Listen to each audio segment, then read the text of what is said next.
All right, everyone, we're going to get started now. In our next session, we will be having our keynote speaker, Ed McBroom, will be here in just a few minutes.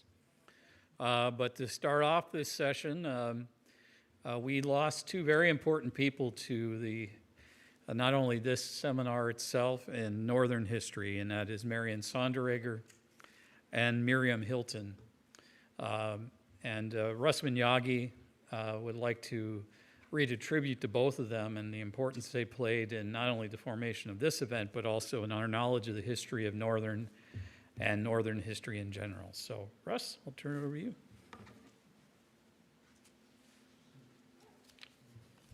Okay, thank you, Dan.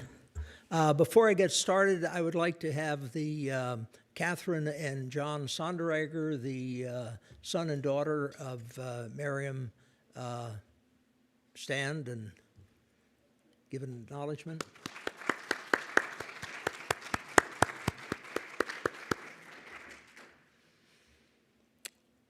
Okay, this afternoon we celebrate two women, Miriam Hilton and Marion Sonderegger, who passed from us during the past year.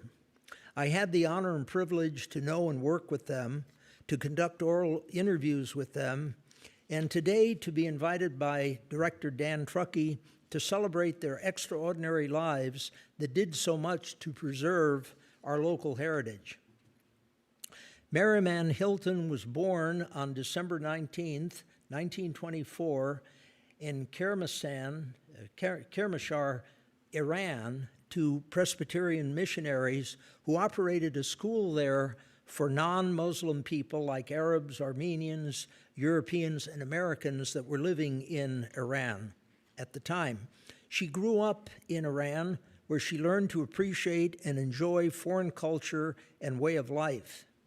Interestingly, she did not come to the United States until she was 16 years of age in 1940 on the eve of World War II. She attended Wesley College, Iowa State University, Northern Michigan University, and the University of Michigan. Her multitude of teachers over the years gave her a love of written, spoken, and sung words, which brightened her life and made possible teaching at Northern. She married Earl Hilton in 1947, and they were blessed with 5 children. Earl and Miriam arrived in Marquette in 1950. He was a member of the English department at Northern, and for 30 years enjoyed his colleagues, his teaching, his students, and his writing. He was known throughout the Upper Peninsula as one of the ultimate fly fishermen, and he was the expert maker of flies, fishing flies. People gathered around him to learn about fly fishing, and if I'm not wrong, he had monthly fly fishing workshops. And you have to remember, if you're not familiar with these fishing flies, they're made with tiny feathers, and they have to be strong enough to survive being chewed up by a fish. Miriam and Earl enjoyed having students and friends share meals at their home on the east side.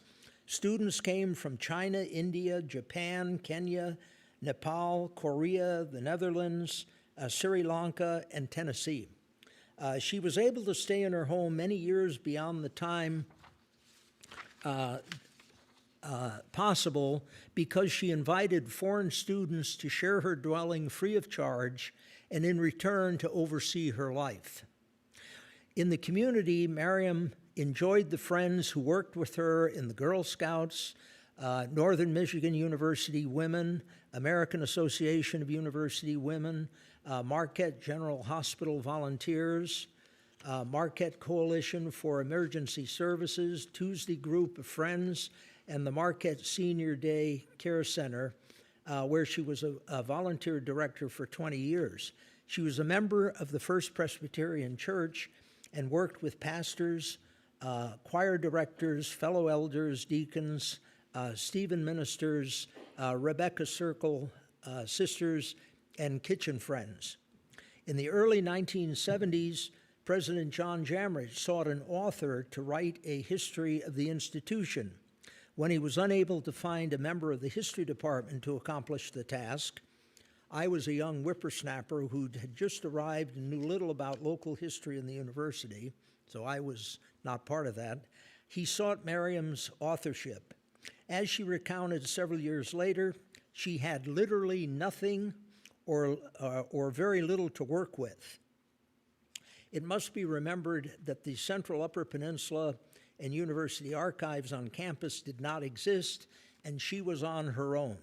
She spent several years meticulously gathering material for the monumental book, painstakingly digging through scattered records and documents and interviewing many of the original faculty members. She gathered a wealth of information and proceeded to put her findings on paper, which led to the publication of Northern Michigan University, The First 75 Years, which was published in 1975.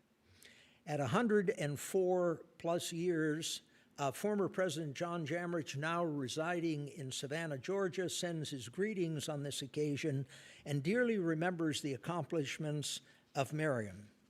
Her research is the basis for many studies of the university that have been developed and will continue to be developed into the future. The second prominent lady is Marion Longyear Sonderegger, who was born in October 1921 in Brookline, Massachusetts. She was the daughter of John Monroe and Elizabeth Longyear, Jr. of the near-fabled UP Longyear pioneer family. In her youth, the family moved to Marquette, and she was a 1939 graduate of Graveret High School and a 1943 graduate of Milwaukee Downer College with a degree in English. She also studied English literature at Radcliffe in Cambridge, Massachusetts. She and Richard, who was usually referred to as Sondy, were married in November 1944 and lived in the New England area where he taught for several years. They arrived in Marquette in 1958 when he joined the history department at Northern. They made their winter home on East Ridge Street, and their summers were spent at Middle Island Point. Marion lived at Middle Island Point into her later years. Her husband invited many famous historians to visit and lecture in Marquette.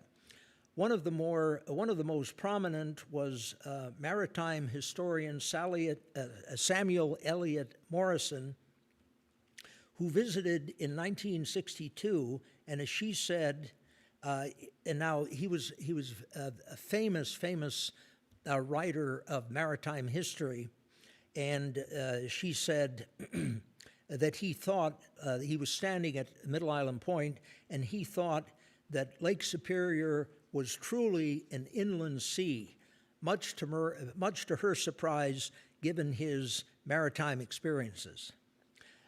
Marion was well known as a civic volunteer in the Marquette area with the Red Feather Campaign, a precursor of the United Way and the Women's Federated Clubhouse. Generations of school children enjoyed the Puppet Show, a fundraiser for the American Association of University Women Scholarship Program.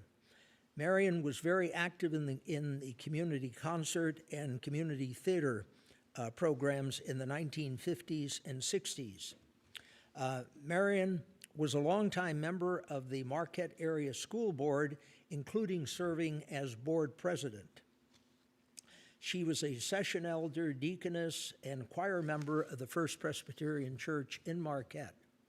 She also sang with the Marquette Choral Society for decades and helped write the history of the First Presbyterian Church in the 1980s. In her free time, Marion enjoyed sailing, skiing, attending the opera, and art museums. She was fascinated by exotic locations and traveled to them. This travel continued into her later years. The family would never miss home hockey games of the Iron Rangers, and before that, the Sentinels. A Green Bay Packer fan, she proudly displayed her Packer stock certificate. Marion and Sondy often talked about how the history of the Upper Peninsula should take on a professional focus. After her husband passed in 1996, Marion took action to implement their concerns and beliefs of improving the study of history. She is best known on campus for endowing the Richard Sonderegger Scholarship available to history students and the Sonderegger Symposium, all of this in the late 1990s. The first symposium was held in September of 2000 and has been held, except for 2001, has been held since 2001. Marion attended most of the symposiums until around 2015 when ill health intervened. And when she did attend, she actively participated with questions and comments, which were enjoyed by the audience. The dream of Marion and Sondy have been realized since over 230 presentations on all aspects of Upper Peninsula heritage and culture have been presented over the years. There are numerous people in the audience in this audience today that have participated in these symposiums in the past. The symposium fostered the creation of Upper Country, Journal of the Lake Superior Region, which is approaching a decade mark of publication, and in which many of the papers given at the symposium have been published. I should also point out a number of the papers have gone on to becoming books. For endowing the scholarship and symposium, Marion received the Dwight B. Waldo Award presented by the Northern Michigan University History Department in 2004 to individuals for promoting and preserving local history. The Marquette Regional History Center presented her with the Helen Longyear Award for her promotion of history in 2010. Just some personal comments. I first met Marion when I visited Marquette on a cold and snowy day in late January 1962, when she and Sondy had me over their home for dinner. Over the years, they frequently entertained the history faculty at their home. The Sonderegger Symposium was always honored to have her as a guest, and as I said, the audience enjoyed her insightful comments to many of the presentations. As I said, people saw her as a connection to Marquette's past. I was privileged to conduct an oral interview with Miriam Hilton, which answered many questions that I had been dealing with concerning her involvement with the creation of Northern's history. That history kind of became kind of part of Northern's legendary history. That end of the history. We won't go down that trail. Due to these two women, we can be assured that the history of the university and the Upper Peninsula will move into the future on a very firm basis.